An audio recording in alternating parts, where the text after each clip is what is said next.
وہ ایک فقیر تھا، بازار سے گزر رہا تھا تو لوگوں کو دنیا میں کھوئے ہوئے دیکھا تو دل میں رحم جاگا، تو ان کو سمجھایا کہ یہ سب کچھ دنیا ہی نہیں ہے، اس دنیا کے بعد بھی کوئی جہاں ہے، تم نے کسی کے حضور پیش ہونا ہے اور اپنے اعمال کی جواب دہی تمہارے کندھوں پہ ہے، تو آؤ اپنی آخرت کو یاد کرو اور اپنے رب سے تعلق جوڑ لو۔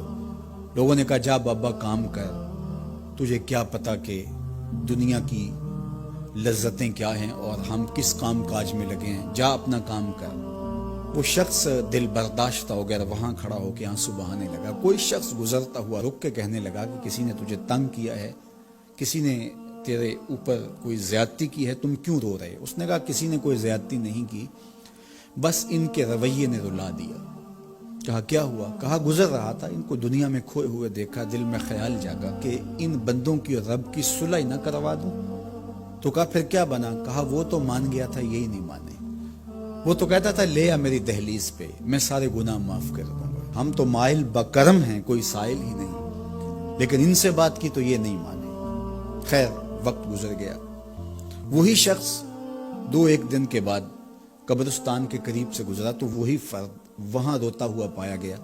تو اس نے پھر اپنی گاڑی، اپنی سواری روکی اور کہا بابا عجیب شخص ہے، بازاروں میں بھی روتا ہے، قبرستانوں میں بھی روتا ہے، آج کیا مسئلہ تجھے ہوا؟ کہا مسئلہ وہی میرا کل پرسوں والا ہے، بازار میں گیا تھا اور میرا خیال تھا کہ بندوں اور رب کی صلح کروا دوں، وہ تو مان گیا لیکن یہی نہیں مانے، مایوس ہو کے آج قبرستان والوں کے پاس آ گیا اور یہاں میرا خیال یہ ہوا ان کی اور اس کی صلح کروا دوں۔ تو بڑی دلچسپی سے پوچھا کہ آج کیا بنا؟ کہا آج یہ مان گئے وہ نہیں مانتا۔ تو قبل اس سے کہ وہ وقت آئے اور ہم کہیں کہ یا لیتنی قدمت لحیاتی، ہائے میں نے یہ زندگی آخرت کے لیے آگے بھیج دی ہوتی، تو آج وقت ہے، وقت پر کافی ہے قطرہ بھی آب خوش ہنگام کا، جل گیا جب کھیت برسا می تو پھر کس کام کا۔ جنہوں نے اپنی زندگی گناہوں میں گزار دی، خواہشات نفس میں گزار دی، آرزوؤں اور تمناؤں میں بسر کر دی، دو دنی چار کے چکر میں پڑے رہے، دولت کے انبار لگ گئے، پھر بھی نفس رجا نہیں ہے، اندر کی خواہشات تشنا کی تشنا ہی رہی، پھر بھی سیرابی نہیں ہوئی، کوزائے چشم حریصاں پر نشد، تا صدف کانے نشد پر در نشد۔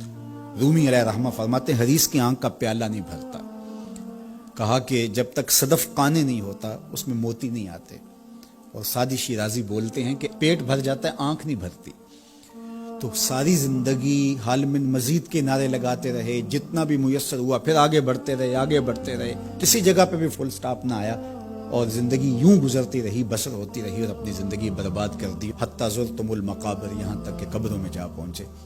تو آج اپنی آنکھوں کے سامنے موت کا رقص دیکھ رہے ہیں اور ہم پوری کائنات کے اندر دیکھ رہے ہیں کہ جو وسائل سے مالا مال تھے، جنہوں نے دنیا کو تسخیر کرنے کا دعویٰ کیا تھا، جن کا خیال یہ تھا کہ ہم ہر طرح کے حالات سے نپٹنے کی صلاحیت رکھتے ہیں، ہمارے پاس تمام وسائل میسر ہیں، لیکن آج کس طرح بے بسی کی تصویر نظر آتی ہیں۔ تو انسان کو سمجھنا چاہیے کہ اللہ کی طاقت کتنی ہے۔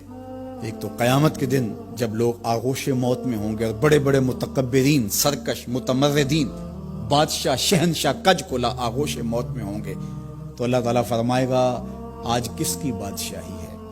تو کوئی نہیں بول سکے گا۔ اللہ فرمائے گا انا المالک، میں بادشاہ ہوں۔ فرمائے گا این المتکبرون، تکبر کرنے والے کہاں ہیں؟ کچھ سر اٹھانے کے قابل نہیں ہوگا۔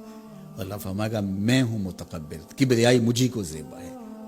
تو یہ کل جو ماننا ہے تو اچھا نہیں کہ آج ہی مان لیں اور اپنی زندگی کو اس کی راہوں پہ لگا لیں۔ تو یہ مختصر زندگی اللہ کی امانت ہے، اللہ جل شانہ ہمیں اس زندگی کو اس کے راستے میں لگانے کی توفیق دے۔ یہ آزمائش کی گھڑیاں، یہ سزا کے جھٹکے، یہ عبرت کے تازیانے، یہ ہمارے سمجھانے کے لیے ہوتے ہیں۔ حضرت امام غزالی فرماتے ہیں یہ ڈوبتا ہوا سورج روز ہمیں بتاتا ہے کہ میاں زندگی پائیدار نہیں ہے، ایک دن تمہاری زندگی کا سورج بھی ڈوب جانا ہے۔ یہ پھیلی ہوئی قبریں، یہ جوانی سے بڑھاپے کی طرف بڑھتے ہوئے لوگ، یہ اٹھتے ہوئے جنازے، یہ سب کچھ تمہیں بتاتے ہیں، تم سمجھو اور اپنی زندگی کو خیر کی راہوں پر ڈال لو۔ یہ دارالعمل ہے، وہ دارالجزا ہے، پھر دارالجزا میں عمل نہیں ہوگا، پھر پچھتاوا، پھر ڈاڈا پچھتاوا، سخت پچھتاوا، حسرت پہ حسرت، دکھ، اذیت، ہائے کوئی چیخ چیخ کے کہتا تھا میں اس کی بات مان لیتا. میرے گھر میں قرآن پڑھا